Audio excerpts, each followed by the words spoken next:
నమస్తే, welcome to YR TV. నేను రంజిత్. తెలంగాణ రాష్ట్ర వ్యాప్తంగా జరుగుతున్న ప్రతి అంశంతో పాటు రాష్ట్ర రాజకీయాలలో జరిగే వాస్తవాలను కూడా చర్చించే ప్రయత్నం చేస్తుంది వైఆర్ టీవీ. ఈ రోజు ప్రధానంగా కూడా నేను కొన్ని అంశాలను మాత్రమే ముందు ఉంచే ప్రయత్నం అయితే చేయబోతున్నాను. ఎందుకంటే రాష్ట్ర వ్యాప్తంగా జరుగుతున్న ప్రతి పరిణామాన్ని కూడా మనం చూస్తూనే ఉన్నాం. వాస్తవాలేంటి, అవాస్తవాలేంటి తెలంగాణ యావత్తు సమాజానికి కూడా తెలిసిన విషయమే. సో తెలంగాణ ప్రాంత ప్రజలందరూ కూడా ఆలోచించాల్సిన విషయం ఏంటి, అసలు తెలంగాణ రాష్ట్ర రాజకీయాలలో జరుగుతున్న ఒక ప్రధానమైన ఎపిసోడ్ను కూడా మీ ముందుకు తీసుకొచ్చాను. ఏంటి అంటే, తెలంగాణ ప్రాంత ప్రజలరా ఒక్కసారి ఆలోచించండి. ఈ రాష్ట్రంలో కాంగ్రెస్ పార్టీ అధికారంలోకి వచ్చి 18 నెలల కాలం అయిపోతుంది. వాళ్ళు ఇచ్చిన 6 గ్యారంటీలు కేవలం 100 రోజులలో మాత్రమే పూర్తి చేస్తామని హామీ ఇచ్చి హామీని వాళ్ళు నిలబెట్టుకోలేకపోయారు. సో అలాంటప్పుడు ఇక తెలంగాణ రాష్ట్ర వ్యాప్తంగా కాంగ్రెస్ పార్టీ అవసరమా అనే ప్రశ్న ఉత్పన్నమైంది. అక్కడి నుండి మొదలైన ప్రయత్నం మొత్తం కూడా, ఆ ప్రయాణం మొత్తం తెలంగాణ రాష్ట్ర వ్యాప్తంగా కూడా ప్రతి గ్రామంలో, ప్రతి మండలంలో, ప్రతి నియోజకవర్గంలో, ప్రతి జిల్లాలో కూడా జరిగిన ఒక విస్తృతమైన చర్చ దానికి తెరదీసింది. సో ఫైనల్గా ఏం జరిగింది, Congress bye bye bye bye అంటూ ఇలా చేతులు ఊపుతూ తెలంగాణ ప్రజలందరూ కూడా చెప్పేశారు. Congress bye bye, good bye, ఇక వద్దు మా తెలంగాణకు, ఇక నువ్వు వెళ్ళిపో, ఈ ప్రాంతం వాడు మోసం చేస్తే ఈ ప్రాంతంలోనే పాతి పెడతామనేది తెలంగాణ ఉద్యమంలో ఒక నినాదం ఉంది. పరాయి ప్రాంతం వాడు మోసం చేస్తే పొలిమేర దాకా తన్ని తరిమి పంపించేస్తామంటూ తెలంగాణ ఉద్యమంలో ఈ 2 నినాదాలు హోరెత్తిన విషయం మీ అందరికీ తెలుసు. ఇడ్లీ సాంబార్ గో బ్యాక్ అంటూ ఇట్లా రకరకాలుగా కూడా మన నినాదాలు ఇచ్చాం. కానీ ఈరోజు కాంగ్రెస్ పార్టీ అనూహ్యంగా, అనుకోకుండా అధికారంలోకి వచ్చిన కేవలం 18 నెలల పాలనలోనే అవాస్ పాలైపోయి ఇక tata bye bye good bye చెప్పే పరిస్థితికి తీసుకొచ్చింది. ఏం జరిగింది అంటే, గ్రామీణ ప్రాంతంలో చేస్తున్న సర్వేలలో నిగ్గు అంటే, నిక్కచ్చిగా చెప్పాలంటే అసలు ఒక రకంగా ఇప్పటికిప్పుడు ఎన్నికలు జరిగితే కేసీఆర్ను మళ్ళీ ముఖ్యమంత్రి చేయాలన్న ఉత్కంఠమైన, ఒక ఉద్విగ్నమైన, భయంకరమైన ఒక ఉత్కంఠతోని తెలంగాణ ప్రాంత ప్రజలందరూ కూడా ఉన్నారు. ఎందుకు ఈ విషయాన్ని చెప్తున్నానంటే, ఇది చూస్తే మీకే అర్థమైపోతుంది. ఒకసారికి ఇది చూడుది, ఇదేంది సర్వే. బీఆర్ఎస్దే అధికారం, ఇప్పుడు ఎన్నికలు వస్తే గెలుపు ఖాయం, పడిపోతున్న కాంగ్రెస్ గ్రాఫ్, 62 స్థానాలలో బీఆర్ఎస్ గెలుపు, 40 స్థానాలకే కాంగ్రెస్ పరిమితం. ఇక బీజేపీ 11, ఎంఐఎం 5, ఎంబీటీ 1 స్థానం. ఇక 4 జిల్లాలో ఖాతా తెరవని బీజేపీ ఇక జూన్ 1 నుంచి 21 వరకు ఏడీఆర్ సర్వే అంటూ కూడా చెప్పిన పరిస్థితి కనబడుతుంది. ఏం జరిగింది, రాష్ట్రంలో రాజకీయాలు తారుమారవుతున్నాయి. కాంగ్రెస్ పార్టీ అధికారంలోకి వచ్చి 18 నెలల్లోనే ప్రజలలో తీవ్ర వ్యతిరేకత మొదలైంది. Telangana association for democratic reforms చేసిన సర్వేలో మరోసారి స్పష్టమైంది. ఇప్పటికిప్పుడు ఎన్నికలు వస్తే హస్తం పార్టీకి షాక్ ఇచ్చి గులాబీ పార్టీకి జనం జై కొట్టినట్టుగా తెలుస్తోంది. గత అసెంబ్లీ ఎన్నికల కంటే కాంగ్రెస్ పార్టీ ఏకంగా 24 స్థానాలలో కోల్పోయే కేవలం 40 స్థానాలకే పరిమితం కానుంది. బీఆర్ఎస్ పార్టీ మరింత పుంజుకొని 60 స్థానాలలో గెలుపొంది అధికారంలోకి వచ్చే అవకాశం చాలా స్పష్టంగా కనబడుతుంది. ఒకసారి మనం చూసే ప్రయత్నం అయితే చేద్దాం. సో తెలంగాణ ప్రాంత ప్రజలు కోరుకుంటున్నది, తెలంగాణ రాష్ట్ర వ్యాప్తంగా కూడా ప్రతి ఒక్కరూ అనుకుంటున్నది, బీఆర్ఎస్ పార్టీ మళ్ళీ అధికారంలోకి వస్తే చూడాలని ఉంది. బీఆర్ఎస్ పార్టీ రావాలి, కాంగ్రెస్ పార్టీ వద్దు. ఈ జరుగుతున్న ఎపిసోడ్లు అన్నీ కూడా తెలంగాణ ప్రాంత ప్రజలందరూ కూడా చూస్తున్నారు. ఓ పక్కన హైడ్రా, మరో పక్కన మూసి, ఇంకో పక్కన లగచెర్ల, ఇంకో పక్కన రామన్నపేట, ఇంకో పక్కన జర్నలిస్టు, ఇంకో పక్కన గురుకులాలు, ఇంకో పక్కన ఆటో డ్రైవర్లు, ఇంకో పక్కన రైతులు, ఇంకో పక్కన నిరుద్యోగులు, ఇలా చెప్పుకుంటూ పోతే తెలంగాణలో సబ్బండ వర్గాలు కూడా ఆందోళన వ్యక్తం చేసే పరిస్థితులు వచ్చాయి. సో ఇలాంటి పరిస్థితులలో ఇక కాంగ్రెస్కు ప్రజలందరూ కూడా బాయ్ బాయ్ గుడ్ బాయ్ చెప్పే పనిలో ఉన్నారు అనే విషయం కూడా చాలా స్పష్టంగా కనబడుతుంది. ఒకసారి జిల్లాల వారీగా కూడా మనం చూసే ప్రయత్నం అయితే చేద్దాం. సో మొత్తానికి ఆదిలాబాద్కు సంబంధించి అక్కడ ఉన్న సీట్లు మొత్తం 10 స్థానాలు, దాంట్లో బీజేపీ 2 స్థానాలు, కాంగ్రెస్ 2 స్థానాలు, బీఆర్ఎస్ 5 స్థానాలు గెలిచే స్పష్టమైన మెజార్టీతో ఇక్కడ గెలిచే అవకాశాలు ఉన్నాయని చెప్తున్నారు. ఇక నిజామాబాద్కి వెళ్దాం. నిజామాబాద్లో మొత్తం 9 స్థానాలు ఉన్నాయి. ఇక్కడ బీజేపీ 2 స్థానాలు, కాంగ్రెస్ 2 స్థానాలు, బీఆర్ఎస్ 5 స్థానాలలో గెలిచే అవకాశాలు చాలా స్పష్టంగా కనబడుతున్నాయి. ఇక కరీంనగర్కు సంబంధించి మొత్తం 13 స్థానాలు ఉన్నాయి. ఇక్కడ బీజేపీ 2 స్థానాలు, కాంగ్రెస్ 4 స్థానాలు, ఇక్కడ బీఆర్ఎస్ 7 స్థానాలలో కూడా తన దూదుంబి మోగించే అవకాశం ఉంది. ఇక మెదక్కు సంబంధించి మొత్తం 10 స్థానాలు ఉన్నాయి. ఇక్కడ బీజేపీకి సంబంధించి 0, కాంగ్రెస్ 3, ఇక దాంతోపాటు బీఆర్ఎస్ 7 స్థానాలలో కూడా గెలిచే అవకాశాలు ఉన్నాయి. ఇక రంగారెడ్డికి వెళ్దాం. రంగారెడ్డికి సంబంధించి ప్రధానంగా కూడా 14 స్థానాలు ఉన్నాయి. ఇక్కడ బీజేపీ 1 స్థానం, కాంగ్రెస్ 2 స్థానాలు, బీఆర్ఎస్ ఇక్కడ అత్యధికంగా కూడా 11 స్థానాలు గెలిచే అవకాశాలు కూడా చాలా స్పష్టంగా కనబడుతున్నాయి. ఇక హైదరాబాద్కి వెళ్దాం. హైదరాబాద్కు సంబంధించి 15 స్థానాలున్నాయి. ఇందులో బీజేపీ 2 స్థానాలు, కాంగ్రెస్ 1 స్థానం, దాంతోపాటు బీఆర్ఎస్ 6 స్థానాలు. ఇక మహబూబ్ నగర్లో 14 స్థానాలు ఉన్నాయి. ఇందులో బీజేపీ 1, కాంగ్రెస్ 8, దాంతోపాటు బీఆర్ఎస్ 5 స్థానాలు ఉన్నాయి. మహబూబ్ నగర్కు సంబంధించి పూర్తి స్థాయిలో కూడా బీఆర్ఎస్ గట్టిగా ఫోకస్ పెట్టాల్సిన అవసరం ఉంది ఇక్కడ.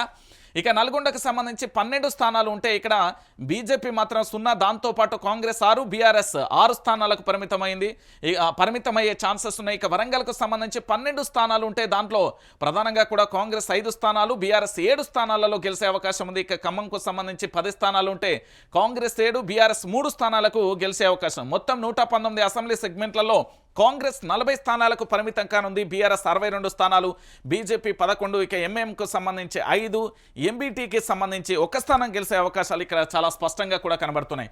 సో మొత్తానికి ఎన్నికల వాతావరణ వేడి ఎలా ఉంది అంటే ఇప్పటికిప్పుడు ఎన్నికలు జరిగినా కూడా బీఆర్ఎస్ పార్టీ తన యొక్క మళ్ళొక్కసారి చరిత్రను తిరగరాసే తీర్పుతోని ప్రజాక్షేత్రంలో నుంచి రాబోతుంది. ప్రజలే తీర్పు ఇవ్వబోతున్నారనేది ఒక స్పష్టమైన సంకేతం. ఏడీఆర్కు సంబంధించిన సర్వే ఏదైతే ఉందో సర్వేకు సంబంధించి చెప్తున్న పరిస్థితి మనం చూస్తున్నాం.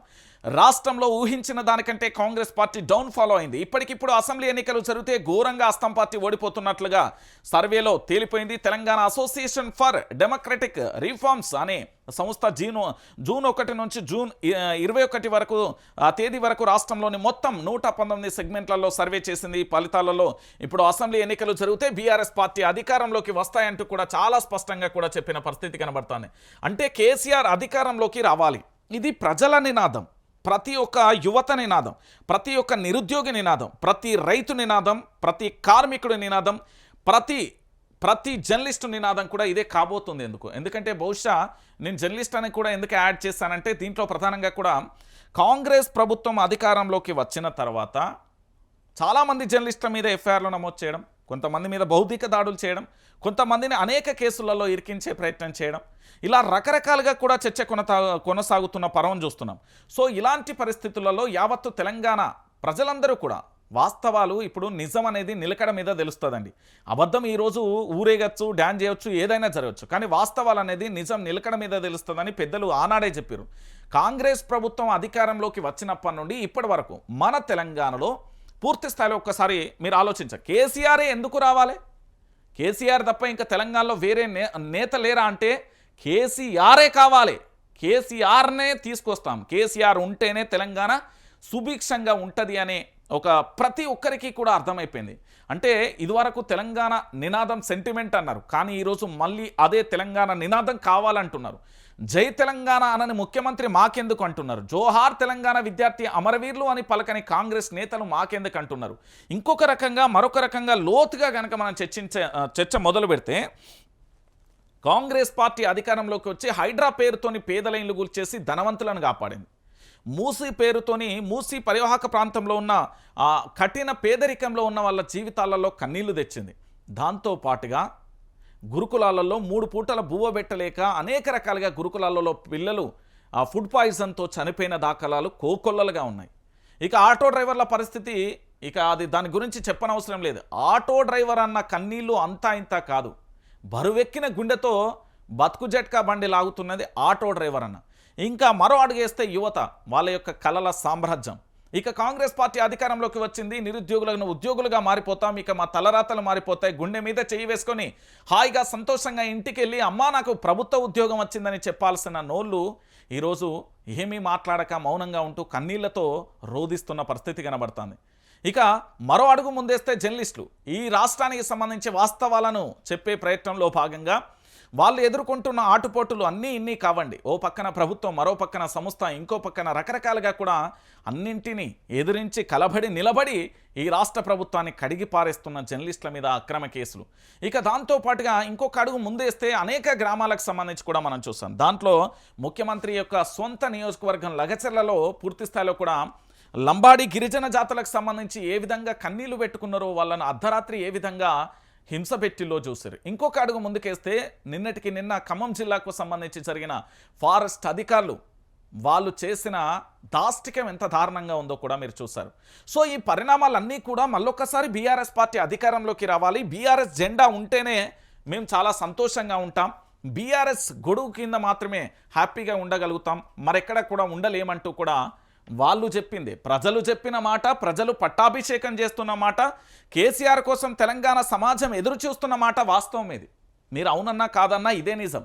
ఎందుకంటే బీఆర్ఎస్ పార్టీ ఈరోజు కాంగ్రెస్ పార్టీకి సంబంధించిన వికృత చేష్టలు చేయొచ్చుగాక, ఆ పూర్తి స్థాయిలో భయభ్రాంతులకు చేయొచ్చుగాక, అక్రమ కేసులకు పెట్టొచ్చుగాక. కానీ వాస్తవం ఏంటి అంటే పరిపాలన అంటే అడ్మినిస్ట్రేషన్ రాకపోవడం, శాఖల వారీగా రివ్యూలు లేకపోవడం, జిల్లాల పర్యటన లేకపోవడం, అధికారులకు సంబంధించి పూర్తి స్థాయిలో ఎక్కడ రైడ్ చేసినా ఏదో ఒక అధికారి ఎక్కడో మండలంలో ఏదో ఒక చోట ఏసీపీ అధికారులకు చిక్కుతున్న వైనం మనం కోకొల్లలుగా కూడా చూస్తున్న పరిస్థితి కనబడింది. అంటే ఏ తారాస్థాయిలో అవినీతి కూరుకుపోయింది అని చెప్పడానికి అదొక నిదర్శనం. కాంగ్రెస్ పార్టీ అధికారంలోకి వచ్చింది, కానీ మార్పు మాత్రం కాంగ్రెస్ పార్టీ నేతలకు మాత్రమే వచ్చింది. మన తెలంగాణ ప్రాంత బిడ్డలకు, మన తెలంగాణ కోరి తెచ్చుకొని 1200 మంది విద్యార్థుల ఆత్మ బలిదానాలతో తెచ్చుకున్న మన స్వరాష్ట్రం ఈరోజు పూర్తి స్థాయిలో ఆంధ్ర పెత్తందారి వ్యవస్థ చేతిలోకి వెళ్ళిపోయిందనే ఆలోచనలో పడ్డారు తెలంగాణ ప్రాంత ప్రజలు. అందుకే కేసీఆర్ మళ్ళీ రావాలి. కేసీఆర్ రాకపోతే ఏమవుతుంది, కేసీఆర్ లేకపోతే ఏమవుతుంది, కేసీఆర్ నినాదం లేకపోతే ఏమవుతుందో తెలుసా? మొత్తం ప్రాజెక్టులన్నీ పడబెడతారు, అంటే ఎండబెడతారు, పంటలకు నీళ్ళు ఇయ్యరు, కరెంటు కోతలు వస్తాయి. మీకు రైతు బంధు, రైతు భరోసా, రైతు బీమా అక్కడక్కడ టింగ్ టింగ్ అంటది, అన్ని చోట్ల రాదు. నేను చెప్తున్నా కదా, ఇది నా మాట కాదు, తెలంగాణ ప్రాంత ప్రజలు చర్చించుకున్న తర్వాత ఇచ్చిన రిపోర్ట్ ఇది.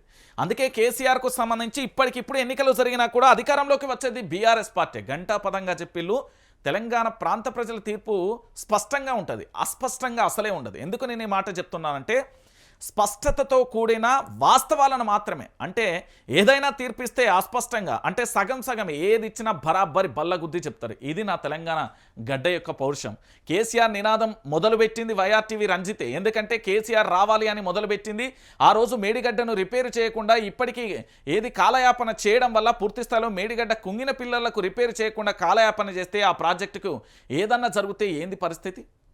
ఈ తెలంగాణకు గుండెలా పనిచేస్తున్న కాళేశ్వరం ప్రాజెక్టును రక్షించాల్సి పోయి దాని మీద భక్షించే విధంగా ఆరోపణలు చేస్తూ కాలమెల్లదీయడం ఎంతవరకు కరెక్టు? లేనిపోయిన కేసులు పెట్టి అనేక రకాల విద్యుత్ కొనుగోలు అన్నారు, ఫోన్ ట్యాంపరింగ్ అన్నారు, దాంతోపాటుగా ఇంకొక అడుగు ముందుకేస్తే ఫార్ములా ఈ రేస్ అన్నారు, ఇంకొక అడుగు ముందుకేస్తే ఎన్నెన్నో కేసులు పెట్టి ఎన్నెన్నో రకాలుగా ప్రభుత్వం ఇబ్బంది పడుతున్నది. విపక్షాలను ఇబ్బంది పెట్టినప్పటికీ కూడా ప్రభుత్వం ఇబ్బంది పడుతున్న పరిస్థితి అయిపోతున్నది. అందుకే ప్రభుత్వం పరిపాలన చేస్తే ప్రజలు హర్షిస్తారు, పరిపాలన కాకుండా వేరే ఏవి చేసినా కూడా ప్రజలు వ్యతిరేకిస్తారు. ఈ తీర్పు చూస్తే చాలదా? ఇక మా ముఖ్యమంత్రి యనమల రేవంత్ రెడ్డి చివరి ముఖ్యమంత్రి, తెలంగాణ రాష్ట్రానికి సంబంధించి కాంగ్రెస్ చివరి ముఖ్యమంత్రి. ఇక కాంగ్రెస్ మళ్ళీ అధికారంలోకి రావడం అనేది కల. మరో 20 ఏళ్ళు కాంగ్రెస్ పార్టీని మనం మర్చిపోవాల్సింది, మర్చిపోయేలా చేస్తారు కూడా. నెక్స్ట్ వచ్చే బీఆర్ఎస్ ప్రభుత్వం చాలా వ్యూహాత్మకంగా పదునైన అస్త్రాలతోని, పదునైన వ్యూహాలతోని తెలంగాణ రాష్ట్రాన్ని రక్షించడానికి, తెలంగాణ రాష్ట్రాన్ని ఏ విధంగా పరిపాలించాలో కూడా అద్భుతంగా మళ్ళొక్కసారి చూపించే ప్రయత్నం చేస్తుంది, మీరు చూస్తారు.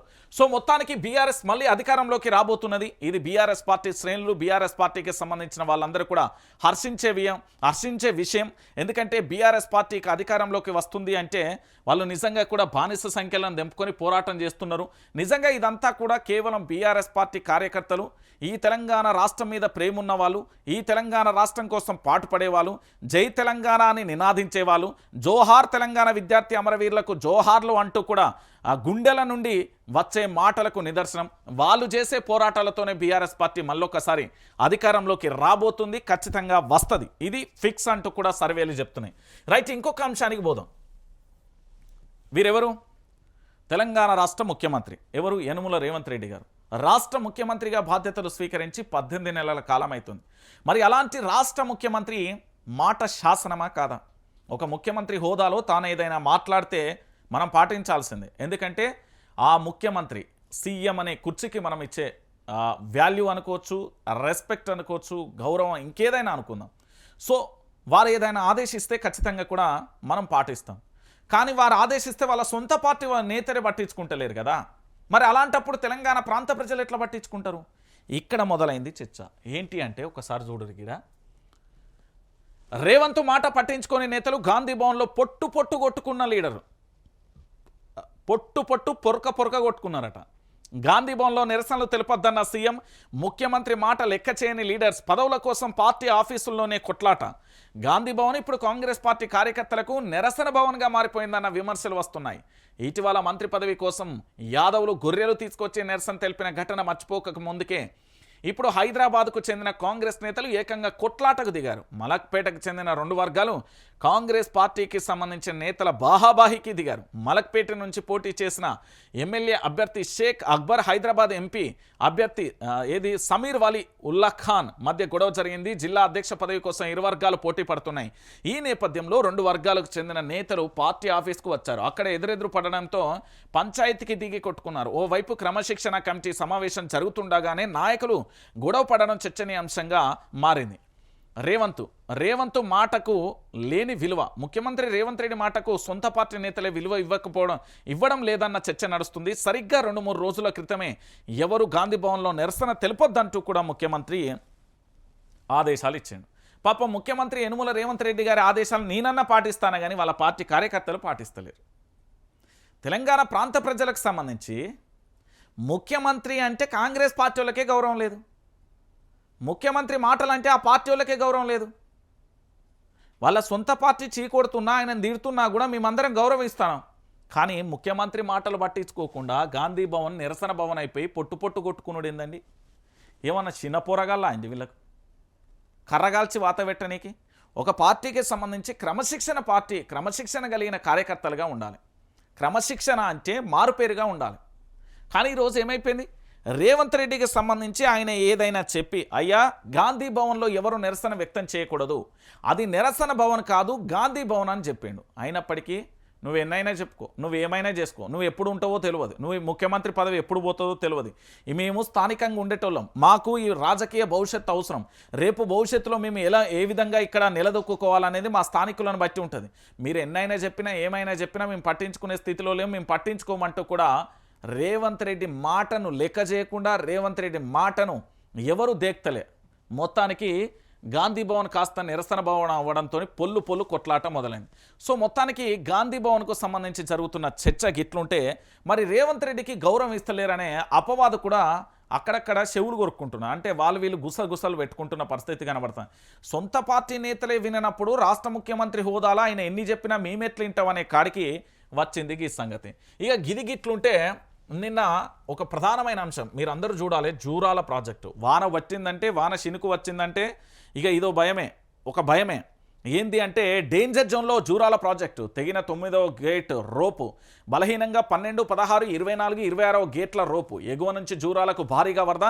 ఇలాగే ఉంటే గేట్లు కొట్టుకుపోయే ప్రమాదం. 15 గేట్లు ఎత్తి దిగువకు విడుదల. భయాందోళనలో ఆయకట్టు ప్రజలు.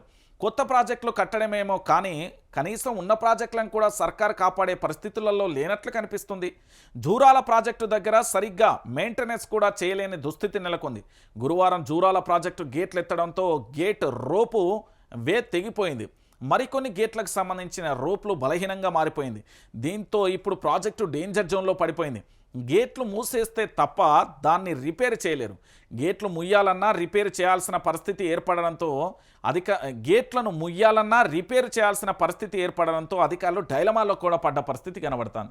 ఇక ఇదే ప్రాజెక్టుకు సంబంధించి రేవంత్ వల్లే జూరాల ప్రమాదంలో పడింది. కాంగ్రెస్ నిర్లక్ష్యానికి నిదర్శనం. ఒక్క ఇటుక పేర్చడం చేత కాదు, ఉన్న ప్రాజెక్టు నిర్వహణ రాదు. ఇప్పటికైనా మొద్దు నిద్ర వీడాలి, నష్టం జరగకుండా చర్యలు చేపట్టాలి. బీఆర్ఎస్ వర్కింగ్ ప్రెసిడెంట్ కేటీఆర్ అంటూ కూడా చెప్పిన పరిస్థితి కనబడుతుంది. ఏంది అంటే నేను చెప్తున్నా కదా, వీళ్లకు ముఖ్యమంత్రి పదవి కావాలి, మంత్రి పదవులు కావాలి, ఎమ్మెల్యేల పదవులు కావాలి, ఎమ్మెల్సీ పదవులు కావాలి, ఎంపీ పదవులు కావాలి, దాంతోపాటు కార్పొరేషన్ పదవులు కావాలి. మేమే అధికారంలో ఉండాలి. ఎవరైనా ఎక్కువ తక్కువ మాట్లాడితే వాళ్ళ మీద పోలీసులతో కేసులు పెట్టియాలి. అది పోలీసులు పెడుతున్నారా, కాంగ్రెస్ పార్టీ కార్యకర్తల చేత పెట్టిస్తున్నారా, గాంధీ భవన్లో జరుగుతుందా మనకు తెలియని విషయం. కానీ ఇక్కడ విషయం ఏంటి అంటే ఒకసారి ఆలోచించండి. 4 కోట్ల మంది ప్రజలు ఈ తెలంగాణలో ఉన్నారు. వాళ్లకు ప్రాజెక్టులు అనేది అవసరం. ఆ ప్రాజెక్టుల మెయింటెనెన్స్ చేయాలి అనే సోయి కూడా లేకపోతే ఏం ప్రభుత్వాలండి? విద్యా వ్యవస్థకు సంబంధించి దాని మీద ఇప్పటివరకు ఏమీ అతిగతి లేని పరిస్థితి కనబడుతుంది. రాష్ట్రంలో లా అండ్ ఆర్డర్ ఎంత దారుణంగా ఉన్నదో మీ అందరికీ తెలిసిన విషయమే. ఇక ఆఖరికి నీళ్ల కాడికి వస్తే మొన్న ఏది బనకచెర్ల కానీ లేకపోతే ఏపీ ప్రభుత్వం కట్టబోతున్న ప్రాజెక్టు, దాంతోపాటు ఇక్కడ మన దగ్గర ఉన్న కాళేశ్వరం కానీ మేడిగడ్డను రిపేర్లు చేయమంటే చేయలే. గిట్ల వానలు పడ్డాక కొట్టుకపోయిన తర్వాత మన బతుకులు ఏం చేద్దాం చెప్పుర్రి. వీళ్ళ పదవుల మీద ఉన్న వ్యామోహం ప్రాజెక్టుల రిపేర్ల మీద లేదు. వీళ్ళ సంపాదించే మీద ఉన్న వ్యామోహం ప్రాజెక్టులకు సంబంధించి మెయింటెనెన్స్లో లేదు. వీళ్లకు ఏదైతే రాజకీయ భవిష్యత్తు అని ఆలోచిస్తున్న వీళ్ళ యొక్క ఆలోచనలు ఈ ప్రాజెక్టు యొక్క భవిష్యత్తు ఏందని ఆలోచిస్తలేదు. గిదా తెలంగాణ గిట్ల నా పరిపాలన చేస్తే అంటే ఒకసారి ఆలోచించండి. తెలంగాణ ప్రాంత ప్రజలకు నేను ఎందుకు చెప్తున్నా అంటే, మనం కొట్లాడి ఏరుకోరి మార్పు పేరుతో తెచ్చుకున్న ఈ కాంగ్రెస్ పార్టీ మన జీవితాలలో మార్పు లేకుండా చీకటి చేసేస్తే ఎట్లుంటారు అంటున్నా నేను. ఈ ప్రాజెక్ట్ అనేదే ఒకవేళ పూర్తి స్థాయిలో ఇబ్బందికరమైన పరిస్థితులు ఉంటే ఆయకట్టు ప్రాంతాలలో జీవితాలు ఏంది అంటున్నా, గ్రామీణ ప్రాంతాలలో జీవితాలు ఏంది అంటున్నా. ఏం జరుగుతుందో ఒకసారి మీరు అందరూ కూడా ఆలోచించండి. తెలంగాణ ప్రాంత ప్రజలారా, జూరాలను రిపేర్ చేయకుండా చాతగాని ప్రభుత్వాలు ఉన్నంతకాలం జరిగే పరిస్థితికి ఇదే. ఇంకేముంటుందండి?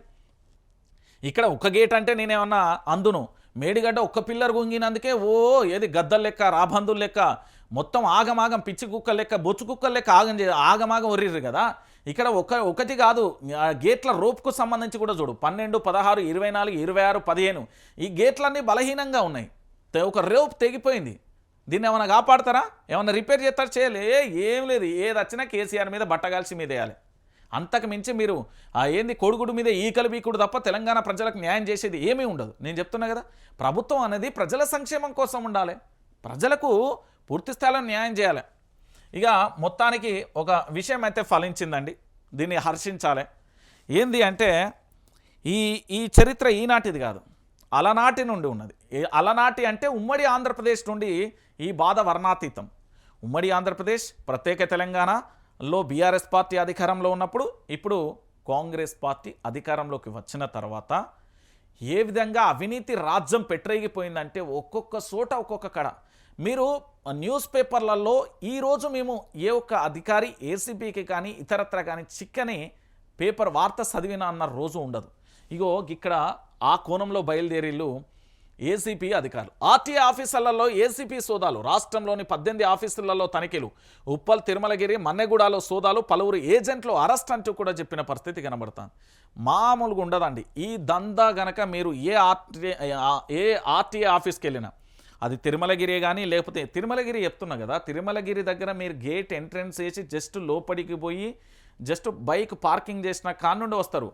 అదేంది మనం ఏది టోల్ గేట్ల దగ్గర ఎక్కడన్నా మనం ఆపితే, సార్ జామకాయలు కావాలన్నా సార్, నేరేడు పండ్లు కావాలన్నా సార్, మొక్కజొన్న కంకులు కావాలన్నా సార్, ఏది ఆపిల్ కాయలు కావాలన్నా సార్, శనక్కాయలు కావాలి సార్, వేరుశెనగలు కావాలన్నా సార్, ఇట్లా ఏ విధంగా కార్లు పెట్టి సార్ కొంటారా అని ఏ విధంగా పడతారో, తిరుమలగిరి కానీ మన్నెగూడెం కానీ ఉప్పల్ కానీ లేకపోతే ఇది పోయినప్పుడు ఆడ ఏజెంట్లు నాకు 2000 చేసేస్తా సార్, 1000, 1500 సరే నేను ఇప్పుడే చేసేస్తా 5000, ఇదే కథ. కాదని వాళ్ళ గుండెల మీద చేసి చెప్పుర్రి. సార్ మనోడే సార్, ఈయన పోయి ఆడ పేపర్లు ఇస్తాడు, ఆయన పోయి జిరాక్స్ తీసుకుపోయి ఆ సెట్ తీసుకుపోయి ఇస్తారు, కథం కథం దుకాణం బంద్. మరి ప్రభుత్వానికి సంబంధించి ఏం చేస్తున్నది అంటే, గా ఫిర్యాదులన్నీ లెక్కబెట్టి ఆ ఫిర్యాదులన్నీ ఇక్కడ ఫిర్యాదు చేస్తే గివులు రంగంలోకి దిగిళ్ళు.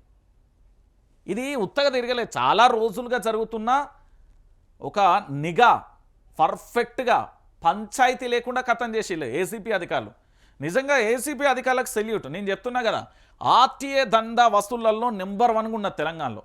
నేను చెప్తున్నా కదా, అవినీతి, లంచగొండుతనం అనే పదాలు పలుకుతాను చూడు, అవన్నీ ఇక్కడ చాలా స్పష్టంగా కనబడతాయి. మామూలుగా కాదు, ఏజెంట్లు మొత్తం ఆ 2 వీలర్ బండ్ల నుండి మొదలు కొనబడితే కథం ఇదే పని మొత్తం. మీరు చూడుర్రి, నేను చెప్తున్నా కదా, ఈ ఏసీబీ దాడులు అనేది హర్షించదగ్గ విషయం. ఈ ఓన్లీ ఆర్టీఏ ఆఫీసులలో దాడులు చేయడమే కాకుండా ఎంఆర్ఓ ఆఫీసులల్లో, ఎంపీటీఓ ఆఫీసులల్లో చేత్త కూడా బాగుంటుంది అనేది తెలంగాణ ప్రాంత ప్రజల వాదన. అదేవిధంగా ప్రభుత్వ దవాఖానాలలో కూడా ఇంకా ఎక్కువ ఇంకో అడుగు ముందుకేస్తే మెడికల్ షాప్లకు సంబంధించి, ఫుడ్ సేఫ్టీకి సంబంధించి ఇట్లా మీరు చేసుకుంటూ పోతే బ్రహ్మాండంగా దొరుకుతారు, చాలా మంది దొరుకుతారు ఈ తెలంగాణలో. నేను చెప్తున్నా కదా, ఇప్పుడు నా దగ్గర ఒక ఫైల్ ఉన్నదండి, నేను చెప్తున్నా, ఇగో ఇది ఫైలు. ఈ ఫైలు ఇట్లా అధికారికి ఇచ్చి ఏదైనా సంతకానికి ఇట్లా వాళ్ళ చేతిలో పెట్టాలంటే దీని కింద నోటును నేను ఇస్తేనే ఫైల్ కదులుతున్నది అనేది జేడీ లక్ష్మీనారాయణకి సంబంధించి, మాజీ సిబిఐ జేడీకి సంబంధించిన లక్ష్మీనారాయణకి సంబంధించిన వాళ్ళ యొక్క ఏదైతే టీం ఉందో పూర్తి స్థాయిలో తెలంగాణ అధ్యయనం చేస్తే ఫైల్ కదలాలంటే పైసలు, అవినీతిలో టాప్ 1గా నిలవబోతుంది అంటూ వాళ్ళు ఆనాడే చెప్పారు. ఇదే జరుగుతుందని తెలంగాణ. నేనేమంటున్నానంటే ఏసీబీ అధికారులకు రిక్వెస్ట్ చేస్తున్నా, వీళ్ళతో పాటు రాజకీయ నాయకులను ఒక్కొక్కల పంచలు దడిచేటట్టు కూడా మీరు రైడ్స్ చేయాలి. అది మరీ ముఖ్యంగా మా ఏదైతే కాంగ్రెస్ పార్టీలో ఆరోపణలు వస్తున్నాయో వాళ్ళందరి మీద కూడా చేస్తే బాగుంటుంది అనేది తెలంగాణ ప్రాంత ప్రజలందరూ కూడా అడుగుతున్న విషయం.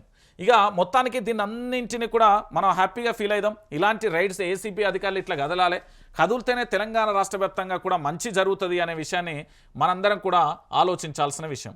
ఇక దాంతోపాటుగా మరో అంశం, కంచె దాటి భూముల తాకట్టు, వాస్తవాలను దాచిన నిబంధనల ఉల్లంఘన. తనఖా వెనుక రేవంత్ సర్కార్ అక్రమాలు. హెచ్సియు అంశంపై సెబీకి హరీష్ రావు ఫిర్యాదు. ఆర్థిక నేరంపై సమగ్ర విచారణ జరపాలని లేఖ అంటూ కూడా చెప్పిన పరిస్థితి కనబడుతుంది. ఇక ఇది మనందరికీ తెలుసు. హైదరాబాద్ సెంట్రల్ యూనివర్సిటీ పచ్చని అడవులలో పూర్తి స్థాయిలో కూడా ఏంది అంటే కాంగ్రెస్ ప్రభుత్వానికి సంబంధించి రాబందుల లెక్క అక్కడికి వెళ్ళి నెమళ్ళ అరుపులను చూసాం.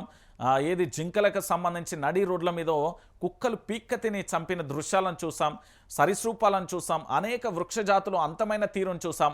ఆఖరికి విద్యా వ్యవస్థలో పచ్చని వాతావరణం. ఆనాడు నేను చెప్తున్నా కదా, ఆనాడు ఎట్లుండే అంటే ప్రభుత్వ స్కూళ్ళల్లో కానీ ఇతరత్ర కానీ ఆశ్రమ పాఠశాలలో ఉండేది. ఆశ్రమ పాఠశాలలు ఏదైనా ఒక షెట్టును చూపెట్టి ఆ షెట్టు కింద ఊకబెట్టి బ్లాక్ బోర్డు పెట్టి పాఠాలు చెప్పేది. ఈరోజు ఏమైపోయిందంటే అదే చదువు కాస్త కాస్ట్లీ అయిపోయింది. అంటే ఉచితం విద్య ఉచితం అనేది ఎవడన్నా అంటే ఎడమకాలు చెప్పు తీసి 32 పళ్ళు రాలేటట్టు కొడతా నేను. ఉచితంగా విద్య అంటే నేను చెప్తున్నా అది నేను చెప్తున్నా కదా, ఈ తెలంగాణలో నారాయణ చైతన్య స్కూల్ ఎట్లా పుడతాయండి? ఏంది ఆ స్కూల్లో ఏంది ఏం దోపిడది? ఏది nursery first class, nursery LKG UKG చదివేటలో ₹1,00,000 ఏం చెప్తాడండి వాళ్ళకి? నాకు అర్థం. అమ్మా ఆవు ఇల్లు అని చెప్తాడా, లేకపోతే మమ్మీ డాడీ అని పిలవాలని చెప్తాడా? ఏం చెప్తాడండి వాడు? ₹1,00,000 ఫీజులు దేనికని నాకు అర్థం కాదు. చిన్న పిల్లగాళ్ళు అండి వాళ్ళు లచ్చలు వసూలు చేస్తారు. ఏం చెప్తారంటే నాకు అర్థం కాదు. ఈ తెలంగాణ రాష్ట్ర వ్యాప్తంగా దారుణం ఇది విద్యా వ్యవస్థ. నారాయణ శ్రీ చైతన్యాన్ని బోగ చెప్పి పాపం పోరగాళ్లకు ఏ కాలేజీ కన్నా పోదాం, నిబంధనల ప్రకారం ఎక్కడైనా గ్రౌండ్ కనబడితే నేను వైఆర్టీవీని వదిలేసి మీరు చెప్పిన పని చేస్తాను. నేను చెప్తాను రేవంత్ రెడ్డికి డ్రైవర్ గానా లేదా ఆయన పిఏ అనగా పని చేయన్నా చెప్తాను. ఈ తెలంగాణలో నేను బస్తీమే సవాల్ చెప్తున్నా. ప్రైవేట్ కాలేజీలలో ఏసీలు పెట్టి ఒక రూమ్లో చదువు, ఇంకో రూమ్లో పండుడు, ఇంకో రూమ్లో తినుడు, మొత్తం ఒకటే ఫ్లాటు అపార్ట్మెంట్లలో ఉంటాయి కదా, అట్లా అయిపోయింది వాళ్ళ జీవితాలు. వాళ్ళని ఎట్లా అంటే మన కోళ్ళ ఫరాలలో పోతే బాయిలర్ కోళ్ళు ఉంటాయి చూడు, బాయిలర్ కోళ్ళకు తిండి పెట్టి వాటిని లావు చేస్తారు, లేదా పూర్తి స్థాయిలో కోడిగుడ్ల కోసం చేస్తారు. ఇక్కడ పిల్లగాళ్ళ భవిష్యత్తును వాళ్ళను మానసికంగా వేధించడం, రకరకాలుగా చదువు అని చెప్పేసి చదువు సారడు బల్పాలు దోషడు అనే సామెత ఉన్నట్టుగా ఈ కార్పొరేట్ కాలేజీలలో గ్రామీణ ప్రాంతాలలో ఎవరైతే టాపర్గా నిలుస్తారో, గట్టిగా చదివి వాళ్ళు మంచి మార్కులు తెచ్చుకుంటారో కావాలనే ఇక్కడ ఫ్రీ ఎడ్యుకేషన్ ఇచ్చి మళ్ళీ కావాల పోస్టర్లు వేసుకొని ఏది కథలు పడుతున్నాయి ఈ నారాయణ శ్రీ చైతన్య ఈ దొంగ కాలేజీలు దొంగ స్కూల్ అని. నేను చెప్తున్నా కదా, వాస్తవం ఇది కాదని ఎవరు నన్ను అడగమనండి. నేను చెప్తున్నా కదా, ఏ కాలేజీ ఏ స్కూళ్ళకు గ్రౌండ్లు ఉన్నాయో చూపెట్టమనండి. బస్తీమే సవాలండి. ఎంత దారుణంగా విద్యా వ్యవస్థ అంటే ఏంది?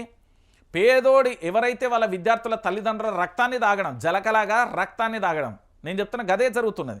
ఇక్కడ ఎంత మంచిగా ఉండే పచ్చని వాతావరణంలో ఆనాడు ఆశ్రమ పాఠశాలలు చెప్తా ఉంటే ఏంది మంచి చెట్టు కింద పాఠాలు చెప్తా ఉంటే ఆడ ఏంది 1వ తరగతి మొత్తం క్లాసులు 7-8 క్లాసులు అన్నీ చెట్ల కింద నడిచి మధ్యాహ్నం కాగానే 2 గంటలు ఆడుకొని సాయంత్రం 2 గంటలు వ్యాయామం స్పోర్ట్స్ సార్ వచ్చి పీటీ సార్ వచ్చి మంచిగా ఎక్సర్సైజ్ ఏంది మంచి గేమ్స్ ఆడిచ్చేది. ఇవాళ అవన్నీ కనబడుతున్నాయా మీకు? నా కొడుకు పోతున్నాడు మంచిగా అద్దాల ఒక వెహికల్ వస్తుంది, ఏంది మంచిగా ఒక బస్ వస్తుంది, బడి బస్ వస్తుంది, దాంట్లో ఎక్కుతారు, ఆడ దిగుతారు, వాడు మొయ్యలేనని ఇగో ఇట్లా గూని అయిపోతాడు. ఆ బుక్కులన్నీ చూస్తే చదివేది 4th 5th అవుతాడు. అవి ఇంటర్మోస్టోళ్ళు డిగ్రీలోళ్ళు మొయ్యలేని బుక్కులు ఎత్తారు. ఆ బూట్లు టైలు షూసు లొటపీసు మన్ను మశానం అన్నీ వేసేసి పాపం పొలగానే ఆడుకొని ఇచ్చే పరిస్థితి ఉండేది. ఇవాళ ఆగమైపోతుంది. అలాంటిది ఇంకా కూడా హైదరాబాద్ సెంట్రల్ యూనివర్సిటీలో పచ్చని వాతావరణంతో ఎక్కడెక్కడో దేశ విదేశాల నుండి వచ్చే విద్యార్థులు చదువుకుంటా ఉంటే వాళ్ళకి సంబంధించిన భూములను కథం చేసే కార్యక్రమం మొదలు పెడితే ఇలా ఫిర్యాదు చేసిండు. అది ఎంత దూరం పోతుందో మనం కూడా వేచి చూడాల్సిన పరిస్థితి కనబడుతుంది. మరి ఏం జరుగుతుంది ఏం కథ అనేది మొత్తానికి ఏం జరుగుతుందో కూడా చూడాల్సిన పరిస్థితి కనబడుతుంది. సో ఇక దానితో పాటుగా మరో అంశాన్ని చూద్దాం. స్థానిక సమరం కాంగ్రెస్ కలవరం. సొంత సర్వేలో నెగిటివ్ రిపోర్ట్తో కంగుతిన్న కాంగ్రెస్. నియోజకవర్గాలకు దూరంగా 40% మంది ఎమ్మెల్యేలు. ప్రజల చేత ప్రజల కొరకు ఎన్నుకోబడిన నేతలు ఎక్కడున్నారు? అయ్యా మీ ఊళ్ళోకి వచ్చిల్లా, మీ గడపకు వచ్చిల్లా, మీకు ఇచ్చిన వాగ్దానాలు ఏది? 6 గ్యారెంటీలు అంటూ మొత్తం ఊరూరు వాడవాడ గల్లి బాంచని దండం పెడతా అని ఒక్కొక్క ఎమ్మెల్యే ఎన్నికల టైంలో వాళ్ళ హడావిడి చూడాలి. ఓ పిల్లగాడు మోషన్ పోతే మనకు గుద్దగడుగుతారు, ఇంకోటి స్నానం చేస్తాంటే పోయి నీళ్ళు పోతారు, ఇంకోటి బజ్జీలు ఎత్తాంటే పోయి వీళ్ళు బజ్జీలు ఎత్తారు, ఇస్త్రీ చేస్తాంటారు. ఇట్లా చెప్పుకుంటూ పోతే వాడు పాయకాన గడుగుతాడు. ఇక వీళ్ళ కళలో కమల్ హాసన్ హీరోలు అందరూ ఉంటారు చూడు, వాళ్ళందరినీ ఒక గ్రైండర్లో మిక్సీలు వెళ్తే బయటకు వచ్చేదే ఈ రాజకీయ దొంగలు. వీళ్ళు రాజకీయ నాయకులు అనేటోళ్ళు నెంబర్ 1 దొంగలు. నేను చెప్తున్నా కదా, 40% మంది ఎమ్మెల్యేలు దూరంగా ఉంటారట. ఇక మా ముఖ్యమంత్రి వీళ్ళ మీద ఎలాంటి ఎఫ్ఐఆర్లు నమోదు చేసి వాళ్ళని బొక్కలేయని రాదిగా. ప్రజల చేత ప్రజల కొరకు గెలిచినప్పుడు ప్రజాక్షేత్రంలో ఉండాల్సిన ఎమ్మెల్యే దూరంగా ఉంటారట 40% మంది. చూడుర్రి తెలంగాణ ప్రాంత ప్రజలారా ఇంటున్నారా? 5 మంత్రులు 32 మంది ఎమ్మెల్యేల మీద వ్యతిరేకత. ఇక మంత్రుల పరిస్థితి, మంత్రులది తెలంగాణ మంత్రులు ఏందంటే ఇక ఇట్లా జిరాక్స్ పేపర్ అన్నట్టు. వాళ్ళతో ఏం కాదు, మీరు గుర్తుపెట్టుకోరు, ఏం కాదు, గింతే. రేవంత్ రెడ్డి చెప్పినా చెప్పకపోయినా రేవంత్ రెడ్డి మొత్తం వాళ్ళ యొక్క చుట్టూ ఉండే స్టాఫ్ మొత్తం రేవంత్ రెడ్డి వాళ్ళే ఉంటారు, వాళ్ళ టీమే ఉంటుంది. నేను చెప్తున్నా కదా, అయిపోయింది. ఇక 32 మంది ఎమ్మెల్యేలు. ఇక ఈ ఎమ్మెల్యేలకు సంబంధించి మనకు తెలియదేమని, ఓడు భూ కబ్జా చేస్తాడు, ఇంకోటి వచ్చేసి ఇక రకరకాల ఒక్క దోపిడా 2 రూపాయలు. ఎట్లా చెప్పగలుగుతాం? 1-2 అంటే మనం ఏమన్నా చెప్పగలుగుతాం. అన్ని దోపిళ్ళల్లో వీళ్ళ యొక్క హస్తం ఉంటుంది. వీళ్ళ బ్యాక్ బోన్ వీళ్ళే, ఫ్రంట్ అంతా వాళ్ళ బినామీలు కానీ ఇతరత్ర జరుగుతాయి. 70% నియోజకవర్గాలలో నేతల మధ్య వర్గ విభేదాలు. ఇది పొట్టు అనుకున్నారు, మనం తెలియని విషయమా? వరంగల్లో కొండా మురళి వర్సెస్ నాయని రాజేందర్ వర్గం నడుస్తుంది కదా. ప్రభుత్వ అసమర్థత బయటపెట్టిన కేటీఆర్, హరీష్ రావు ఈ స్థితిలో ఎన్నికలు ఎదుర్కోవడం కష్టం, పార్టీకి నష్టం. మీనాక్షి సమీక్షలు వ్యూహకర్త ఐవీఆర్ సర్వేలలో తేలింది. అందుకే ఎన్నికల బాధ్యతలకు దూరంగా రేవంత్ రెడ్డి అంటూ కూడా చెప్తున్న పరిస్థితి కనబడుతుంది. ఏమైతుంది? గ్రామీణ తెలంగాణలో కాంగ్రెస్ ప్రభుత్వం అంటేనే ప్రజలు చీదరించుకుంటున్నారా? మంత్రులు ఎమ్మెల్యేలు నియోజకవర్గాలకు దూరంగా ఉండడం, పార్టీ నాయకులలో వర్గపోరులో ప్రజలలో పార్టీ బాగా చులకనైపోయిందా? 18 నెలల కాంగ్రెస్ ప్రయాణంలో అడుగడుగున ప్రతికూల సంకేతాలు కనబడుతున్నాయా? ఇప్పుడు పరిస్థితులు స్థానిక సంస్థల ఎన్నికలకు వెళ్తే ఉన్న పరువు కాస్త గంగలో కలిసిపోతుందా అంటే అంతర్గతంగా నిర్వహించిన 3 సర్వేలు ఇవే చెప్తున్నాయి. వామ్మో నేను పోను ఊరుకు అంటాడు మా ఎమ్మెల్యే సాబ్. ఇప్పుడు ఎమ్మెల్యేలు పోతే ఒకప్పుడు పూలదండలు పడ్డాయి, ఇప్పుడు ఏం పడతాయని ఎక్స్పెక్ట్ చేస్తున్నా. పడాలి, అదే పడాలి, అవే పడాలి. ఏం ఆలోచిస్తారు? గవ్వే పడాలి, పూలదండలు కాదు, ఇక అవే పడాలి. అట్లయితేనే మా వాళ్ళు సోయికెత్తారు. ఇగో ఓ అవ్వ, ఇగో ఒక పెద్ద ఆయన చెప్తాడు, ఇది 6 గ్యారెంటీల కార్డు అండి, ఇది కాంగ్రెస్ పార్టీ అధికారంలోకి వచ్చిన తర్వాత నెరవేర్చకపోతే నా దగ్గరికి రండి అని చెప్తాడు. మరి ఏమైందండి? ఎడబోయిందండి? చెప్పండి ఏమైంది? ఇక ఇంకొక ఆయన వాడు నాకైతే నవ్వు ఆగలేక చెప్తున్నా. ఒక ప్రచారంలో ఇప్పుడు ప్రస్తుతానికి మంత్రి సారు పొలగాడు మోషన్ పోతాడు, వాళ్ళ కొడుకు బిడ్డ ఏదన్నా మోషన్కి అడిగిండో తెలియదు కానీ పొలగాని మొండిగా అడుగుతాడు. ఎంత కట్టం వచ్చిందిరా వారి అనుకున్నా. ఇప్పుడు మళ్ళీ ఇంకొక విషయం ఏంటంటే ఇంకొక ఆయన పోతాడు, ఇగో అవ్వ నువ్వు ఇక్కడ చేయి గుర్తుంటుంది, ఇక్కడ ఒత్తుతేనే కొడుకు ఉద్యోగం వస్తుంది. వాళ్ళ కొడుకు ఇప్పుడు కట్టెపార పట్టుకొని రెడీగా ఉన్నాడట. అదేంది మన ఎడ్లను దొలకపోతాం కదా, నారకట్టే ఎడ్లను పంపించడానికి, అంటే ఎడ్లను బాయిల కాడికి తీసుకుపోతా అంటే కొట్టడానికి వారకట్టెతో రెడీగా ఉన్నారట. ఎప్పుడొస్తారా వీళ్ళని? ఇక ఇంకోడైతే విచిత్రం ఏంటంటే దారుణం, ఒక పెద్ద ఆయన స్నానం చేస్తా అంటే నవే స్నానం చేపిస్తాడు ఆయనకు. ఇగో ఇంత చిల్లరగా అల్లిళ్ళు, చిల్లరగా అల్లని చెప్తున్నాయి కదా. ఎవడే భయపడలే అంటే చిల్లర మనకున్న దిమాక్లో వాళ్ళకి ఎవరికి కూడా 5% కూడా ఆ దిమాక్ ఉండదు. నేను చెప్తున్నా కదా, వాళ్ళ ఓట్ల కోసం ఎన్నెన్ని డ్రామాలు వేసేలో తెలుసు. ఇప్పుడు రారి బిడ్డ ఇగో వచ్చి 6 గ్యారెంటీలు, 6 గ్యారెంటీలు 100 రోజులు, గిట్ల పోయి గట్ల తెచ్చుకోమన్నాడు. ఆ బ్యాంకు చుట్టూ 100 సార్లు నేను తిరుగుతాను, నా చెప్పులే అరిగిపోయినాయి, ఆ మెట్లన్నీ కూడా అరగచ్చు. ప్రజలు అంటున్నారు, నేను చెప్పే ఉంచట కాదు. జగిత్యాల దగ్గర నిన్న ఒక విలేజ్కు సంబంధించి మనం చూసినాం కదా, నిన్న జగిత్యాల పంచాయతీ ఎట్లున్నది, ఏం కథ, వాళ్ళు ఏకంగా ఫ్లెక్సీలే పెట్టారు కదా. ఓహో కొడుకు, వీళ్ళ మహాభారతం వీళ్ళ రామాయణం చూసి కాంగ్రెస్ అంటే ఆ రోజు నేను చెప్తున్నా కదా, కాంగ్రెస్ పూర్తి స్థాయిలో కూడా ఫ్లెక్సీలే కట్టిల్లండి వీళ్ళు. ఏడోనో ఉండే ఫ్లెక్సీలో చూడు ఇగో అయ్యా సీఎం సారు మాకేది రుణమాఫీ అంటూ జగిత్యాల జిల్లా మొగిలిపేటలో రుణమాఫీ కానీ రైతులు ఏకంగా ఫ్లెక్సీలు ఏర్పాటు చేసింది. ఇప్పుడు పోతే ఏమైతే తెలుసా, మీ ఫ్లెక్సీలు ఉంటాయి ఆడ, ఈ ప్లేస్లో మీ ఫ్లెక్సీలు ఉంటాయి. రాజకీయ నాయకులు పోతే గ్రామీణ ప్రాంతంతో ప్రజలతో పెట్టుకోవద్దు. ప్రజలు ఎప్పుడైనా గుర్తుపెట్టుకో, చాలా తెలివి కల్ల వాళ్ళు, చాలా శక్తి సామర్థ్యాలు ఉన్నవాళ్ళు. వాళ్ళు ఏదో ఇలా ఒక మాట అనంగానే నమ్ముతారు అనుకోవద్దు. నిజం నిలకడ మీద ఎట్లా తెలుస్తో చాలా మౌనంగా తెలంగాణ ప్రాంత ప్రజలు. ఈ గడ్డకు ఒక అద్భుతం ఉంది, మీకు తెలుసో లేదో. తెలంగాణ గడ్డకున్న అద్భుతం ఏందో తెలుసా? ఈ తెలంగాణలో పుట్టిన ఏ ఒక్క వ్యక్తి అయినా తన కుటుంబం కోసమో, తన బంధుత్వం కోసమో, తన వాళ్ళ కోసమో, ఇంకెవరి కోసమో తాను పూర్తి స్థాయిలో కూడా ఏంది ఆత్మహత్యకు లేకపోతే పూర్తి స్థాయిలో తనువు చాలించుకోడు. కానీ ఈ గడ్డ కోసం 1200 మంది విద్యార్థులు, 1969లో 500 మంది. అంటే ఒకసారి మీరు అందరూ కూడా ఆలోచించండి, ఎంత పౌరుషం ఉన్న గడ్డ. అయితే మీరు అందరూ కూడా ఆలోచించాలి, ఈ తెలంగాణ కోసం, ఒక రాష్ట్రం కోసం ప్రాణాలను తృణప్రాయంగా పెట్టిన గడ్డ ఇది. ఇక్కడ ఎంత ప్రేమ అనురాగాలు, ఆప్యాయత అనురాగం ఉంటుందో అంత అద్భుతమైన పోరాట స్ఫూర్తి కూడా ఈ గడ్డకు ఉంటుంది. పోర్రి గ్రామీణ ప్రాంతాలలో పోయి పంచాయతీలు పెడదాం, అది పెడదాం, ఇది పెడదాం అని ఎమ్మెల్యేలు అంటున్నారట. నేను మళ్ళీ చెప్తున్నా, మీరు ఇప్పుడు ఫోన్ ట్యాంపరింగ్ అనేది బీఆర్ఎస్ అంటారు. నేనేమంటున్నానంటే మీ కాంగ్రెస్ ప్రభుత్వం ఫోన్ ట్యాంపరింగ్ చేస్తుందని చాలామంది నేతలు బయట లొల్లి పెడతారు. మరి దాని సంగతి ఏందో దాని కథ ఏందో మీకే తెలియాలి. సో గ్రామీణ ప్రాంతాలకు గనక కాంగ్రెస్ పార్టీ పోతే ఇక ఊహిస్తాం ఆ రోజు ఇట్లా అందరూ మల్లెపూలు జల్లీలు ఇప్పుడు ఏం చల్లుతారు, ఇప్పుడు ఏమి విసిరేస్తారు ఒకసారి ఆలోచించ ఇమాజినేషన్ చేయర్రి. ఊకే మనం వాళ్ళకు వాళ్ళ ఎమ్మెల్యే వచ్చిండు, మంత్రి వచ్చిండు, ముఖ్యమంత్రి వచ్చిండు, బంతిపూలే పడితే అనుకోవద్దు. ఈసారి ఏదైనా పడవచ్చు, ఏమైనా కావచ్చు, ఏదైనా కావచ్చు. 2 కాళ్ళకు ఉండేటి అయినా కావచ్చు, లేకపోతే ఇంకోటి అయినా కావచ్చు, ఇంకోటి అయినా కావచ్చు.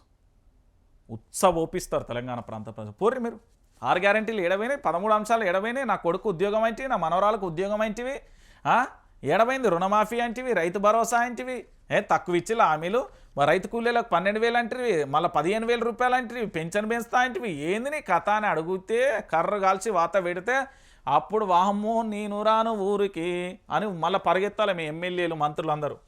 వీళ్ళ ప్రభుత్వం వీళ్ళదో కథ వీళ్ళదో లక్షణం. ఏం ప్రభుత్వం అది? అక్కరకు రాని ప్రభుత్వం. అక్కరకు రాని చుట్టము కప్పలు 10,000 ఎనక చిన్నప్పుడు చదివిలా పద్యం ఒకటి ఉంటుంది, చదువుకోర్రది పనికొస్తుంది.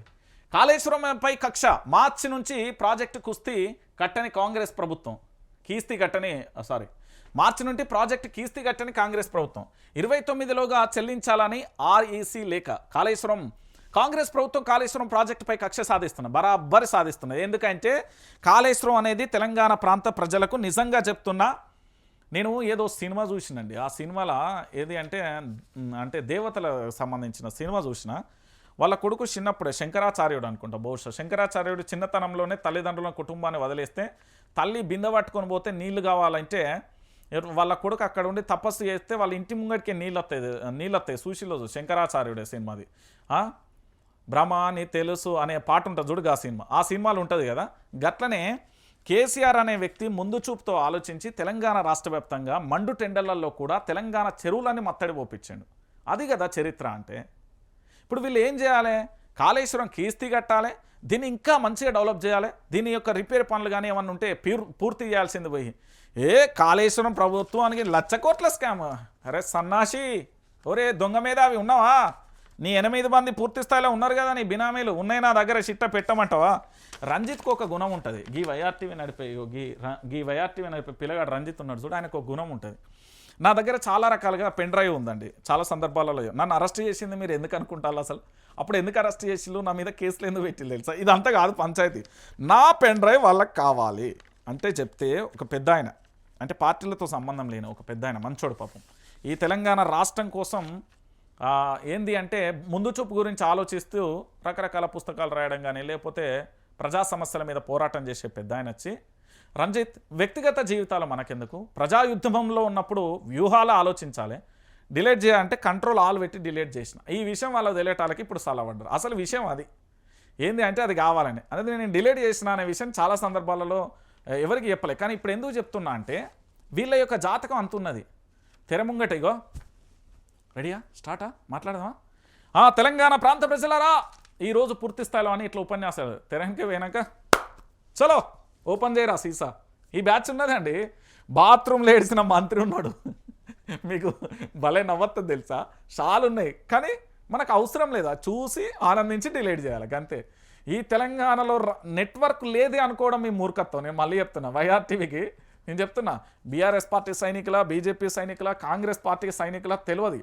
నేను అన్ని పార్టీలతో కలిసి ఉంటా, అన్ని పార్టీలకు సంబంధించి నేను మళ్ళీ చెప్తున్నా, మీరు అనవసరంగా ఎక్కడనో ఏలు పెట్టి వాసనలు చూసుకునే ప్రయత్నం చేయకూడదు. నేను చెప్తాను, మళ్ళీ చెప్తున్నా, ఈ తెలంగాణ రాష్ట్ర వ్యాప్తంగా ప్రజలకు సంబంధించిన అంశాలు ఏవైతే ఉన్నాయో వాటిని తెర మీదకి తీసుకురాకండి.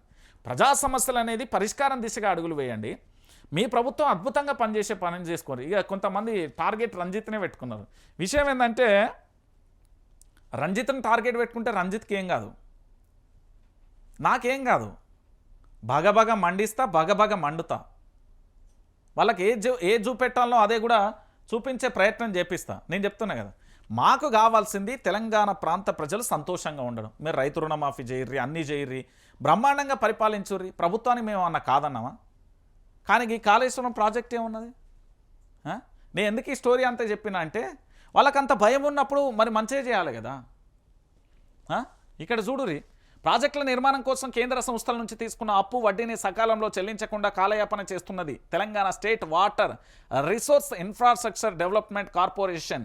Kaleshwaram irrigation project corporation limited సంబంధించి రుణ వాయిదాలను మార్చి నుంచి ఇప్పటి వరకు మొత్తం 1393.65 కోట్ల బకాయిలను పెట్టింది. ఆ మొత్తాన్ని ఈ నెల 29లోగా చెల్లించకుండే ఆ రెండింటిని పూర్తి స్థాయిలో కూడా నిర్ధక ఆస్తుల విభాగంలో చేర్స్తామని రూరల్ ఎలక్ట్రిషియన్ కార్పొరేషన్ లిమిటెడ్ తేల్చి చెప్పింది అంటూ కూడా చెప్పింది. ఇది ప్రభుత్వం, ముఖ్యమంత్రి గారు చాలా మంచోళ్ళు. నేను ఏమంటున్నా అంటే రేవంత్ రెడ్డి అనే వ్యక్తి చాలా గొప్ప వ్యక్తి, గొప్ప నాయకుడు, అతి చిన్న వయసులో ముఖ్యమంత్రి అయ్యిండు, ఓకే. కానీ ఇప్పుడు మీరు అష్టదిగ్బంధనంలో ఉన్నారు. నేను మళ్ళీ చెప్తున్నా, రేవంత్ రెడ్డి చుట్టూ దయ్యాలు ఉన్నాయి. రేవంత్ రెడ్డి చుట్టూ దయ్యాలు తిరుగుతున్నాయి. ఆ దయ్యాలను ఆలపొద్దుగాల భూత వైద్యుని తీసుకొచ్చి మొత్తం పక్కకన్నా జరుపుకోరి. ఏంది అంటే పూర్తి స్థాయిలో కూడా నేను ఏమంటున్నానంటే, రేవంత్ రెడ్డి సర్కారుకు సంబంధించి పూర్తి స్థాయిలో కూడా ఎప్పటికప్పుడు కూడా నేను చెప్పే అంశం ఏంటి అంటే, రేవంత్ రెడ్డి చుట్టూ ఉన్న భజన బ్యాచ్ కానీ, రేవంత్ రెడ్డి చుట్టూ ఉన్న కొన్ని దయ్యాలను కానీ వెళ్ళగొట్టుర్రి. ఎంత తొందరగా ఆ భజన బ్యాచ్ను ఆ దయ్యాలను వెళ్ళగొడితే అంత మంచిది మీకే. ఎందుకు అంటే రేవంత్ రెడ్డి విపక్షంలో ఉన్నప్పుడు ఏదైనా ప్రెస్ మీట్ పెట్టాలి అంటే రేవంత్ రెడ్డి పెట్టినప్పుడు ఆయన చేతిలో పూర్తి స్థాయిలో కూడా ఇట్లా పేపర్లు ఉంటే ఆ పేపర్లను తీసుకొచ్చి పక్కా ఆధారాలతో మాట్లాడే ఒక విపక్ష పార్టీ నేత ఈరోజు పూర్తి స్థాయిలో ఎందుకు ఈ కార్యక్రమాలను కూడా చేయలేకపోతున్న, ఎంతో వ్యూహాత్మకంగా ముందుకెళ్లాల్సిన రేవంత్ రెడ్డి ఎందుకు అడుగడుగునా ఆగిపోతున్నాడు అనేది మీ చుట్టూ దయ్యాలు ఉన్నాయి. ఆ దయ్యాలను ఎంత పొద్దుగాల కురివి దయ్యమా, ఏ దయ్యమో, ప్రేతాత్మ దయ్యాలో, ఆ దయ్యాలను మీరు వదిలించుకుంటే మంచిది. దాంతోపాటు మీ చుట్టూ ఉండే దాంట్లో 90% పక్కకు జరిపితే ఇంకా మంచిది. రాష్ట్ర పరిపాలన చేయండి. మీరు 2028 వరకు మీరే ముఖ్యమంత్రి ఉండాలని ప్రధానంగా ఆకాంక్షించేది నేనే. ఎందుకంటే ఈ రాష్ట్రంలో పూర్తి స్థాయిలో మార్పు పేరుతో అధికారంలోకి వచ్చిన కాంగ్రెస్ పార్టీ ఉండాలి, మీరే ముఖ్యమంత్రిగా చేయరి. కానీ మీ చుట్టుండే దయ్యాలను వదిలించుకోరు, లేకపోతే రానున్న రోజులలో జరిగే పరిస్థితులు మరోలా ఉంటాయి. ఇక ఇంకొక విషయం ఏంటంటే, ఇక్కడ వైఆర్టీవీ తెలుగు న్యూస్ ఛానల్ అనేది కదా, ఇగో ఏం లేదు బైక్, ఇక్కడ సబ్స్క్రైబ్ ఉంటుంది, దీన్ని సబ్స్క్రైబ్ చేసుకోర్రి. తెలంగాణ రాష్ట్ర వ్యాప్తంగా కూడా రాష్ట్ర ప్రజలందరికీ కూడా వాస్తవాలను తెలియజేస్తే ఈ వైఆర్టీవీ తెలుగు న్యూస్ ఛానల్ ప్రతి ఒక్కరు కూడా ఆదరించండి. వాస్తవాలను మాత్రమే తెలియజేస్తాం. ప్రజల పక్షాన నిల్చుంటుంది వైఆర్టీవీ.